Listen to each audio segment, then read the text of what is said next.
Olá, uma boa tarde, praticamente um bom início de noite, né? Horário de verão. Então vamos hoje falar um pouco sobre parresia e, e libertà di parola, né? Que seria a tradução portuguesa e italiana. Então vamos lá ver essas duas definições aí. Ah, muito bem. Parresia e libertà di parola.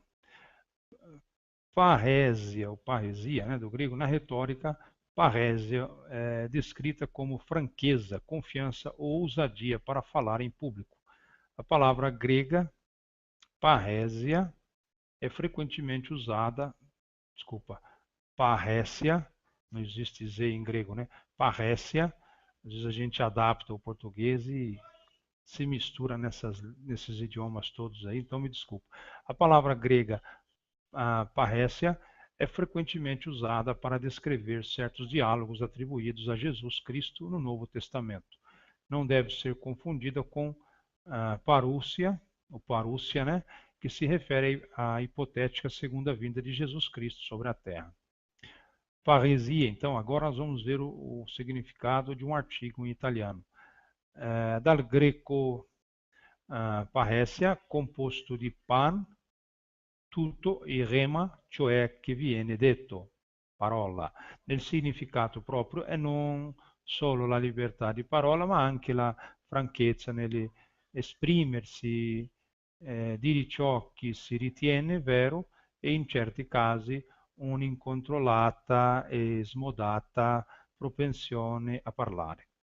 La paresia quindi assume un significato che va oltre quello di isegoria, da isos uguale, e agoreis, parlare in pubblico, che vuol dire riconoscere a tutti i cittadini la libertà di prendere la parola nelle assemblee pubbliche della democrazia greca antica. I due termini vengono però spesso confusi come sinonimi. Erodoto usa più volte il termine isegoria con il significato di paresia, mentre Euripide, Demostene e Isocrate usano più spesso nello stesso contesto paresia, non differenziandolo da isegoria. Lo pseudo-Aristotele invece non usa mai isegoria con valori di diritto di parola nelle assemblee pubbliche, ma ne parla solo per i rapporti personali nella sfera privata. Politeia e paresia. Perché ci sia democrazia deve esserci paresia. Fin dal V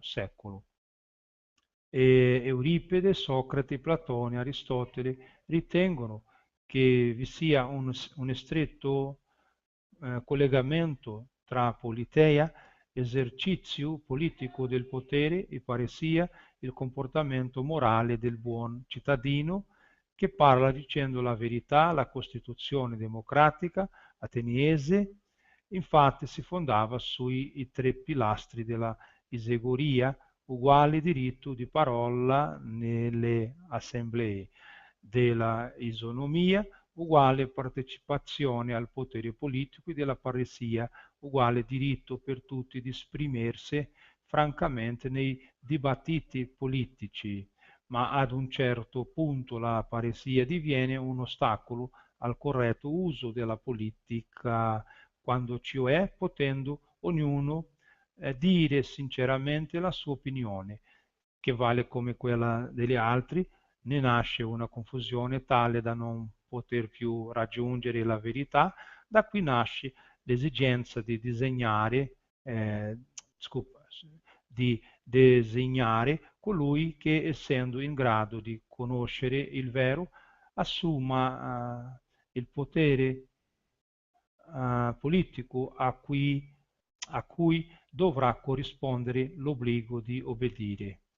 La paresia come etica della verità. Michel Foucault in una serie di conferenze tenute all'Università Californiana di Berkeley nel 1983, ha trattato il tema della paresia, una parola usata per la prima volta da Euripide nel V secolo per indicare una nuova virtù, dire la verità. La parola paresia attraversa la letteratura greca sino alle opere della patristica del V secolo d.C. E per l'ultima volta si ritrova in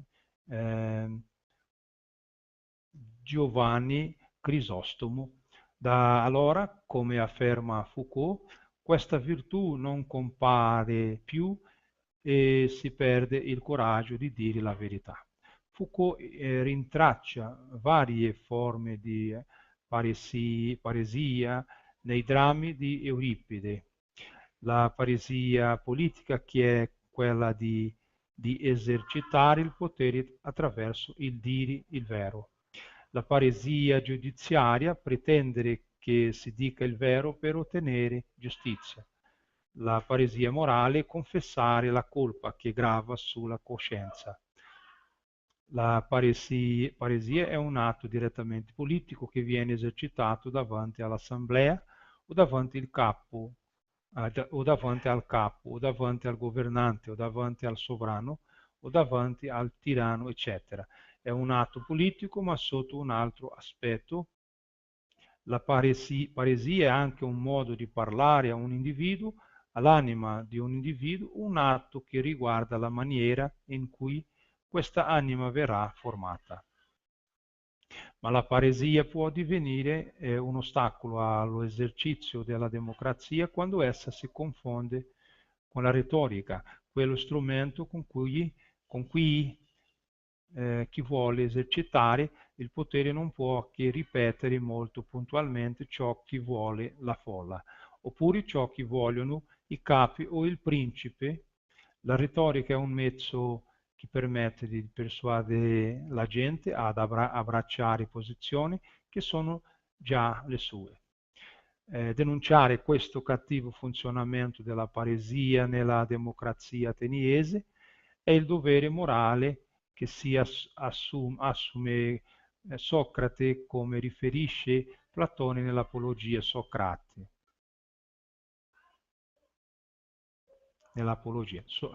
Socrate, a rischio della sua vita, rivela, contrariamente a quanto pensa la maggioranza persuasa dalla retorica, come su di lui sono state dette cose non vere come quella di corrompere i giovani e di non credere negli dei della città.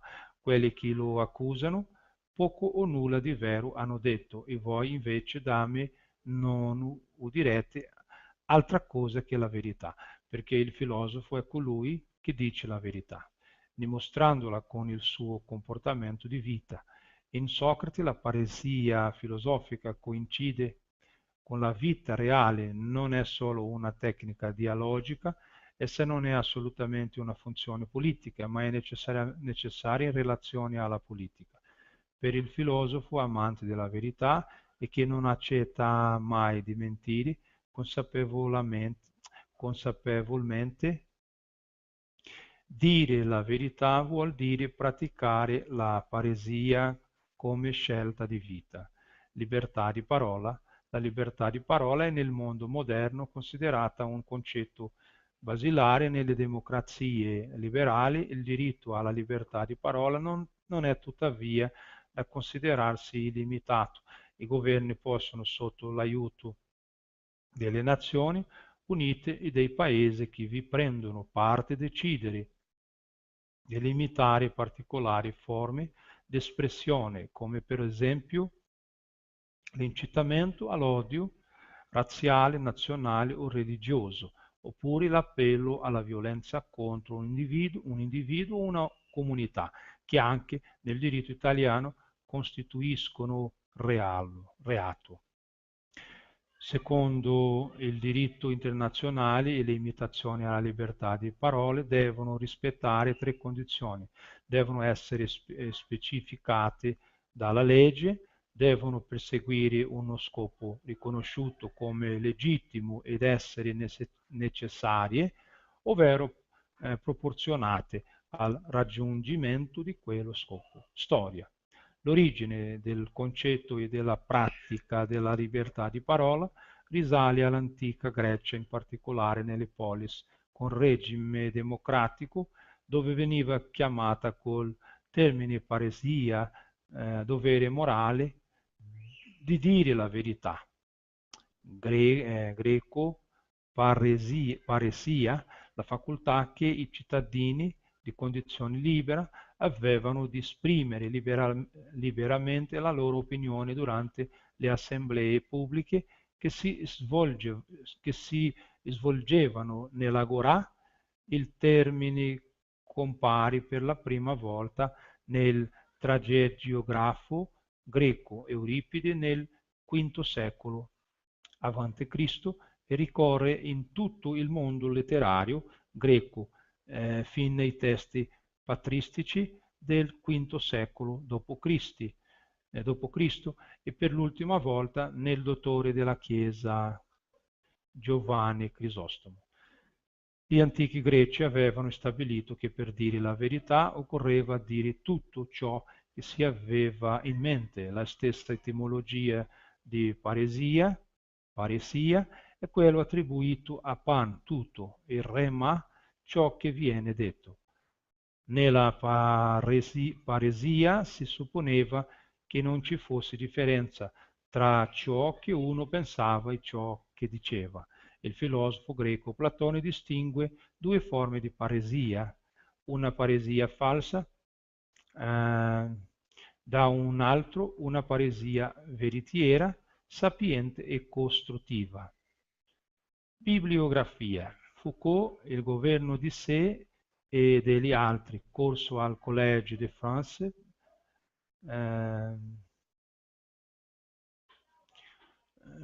Discorso e verità nella Grecia antica,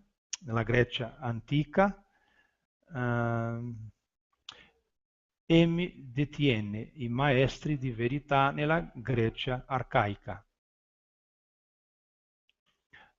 Tagliapietra, Filosofia della bugia, Figure della menzogna nella storia del pensiero occidentale, Bruno Mondadori, Milano, 2001. Tante grazie. Fino un altro hangout. Buona sera.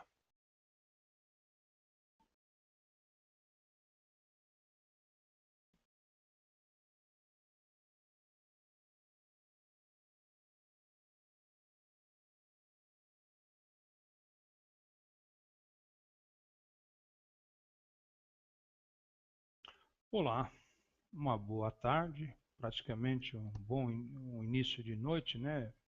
Horário de ver público. A palavra grega parrésia é frequentemente usada, parrésia, não existe Z em grego, né? Parrésia, às vezes a gente adapta o português e se mistura nesses idiomas todos aí, então me desculpa. A palavra, muito bem.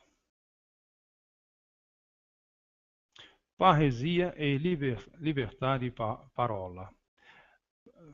Parrésia, ou parresia, né, do grego, na retórica, parrésia é descrita como franqueza, confiança ou ousadia para falar em palavra grega. A parrésia é frequentemente usada para descrever certos diálogos atribuídos a Jesus Cristo no Novo Testamento.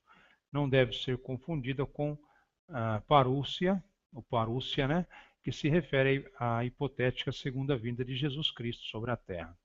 Então vamos hoje falar um pouco sobre parresia e libertà di parola, né, que seria a tradução portuguesa e italiana. Então vamos lá ver essas duas definições aí.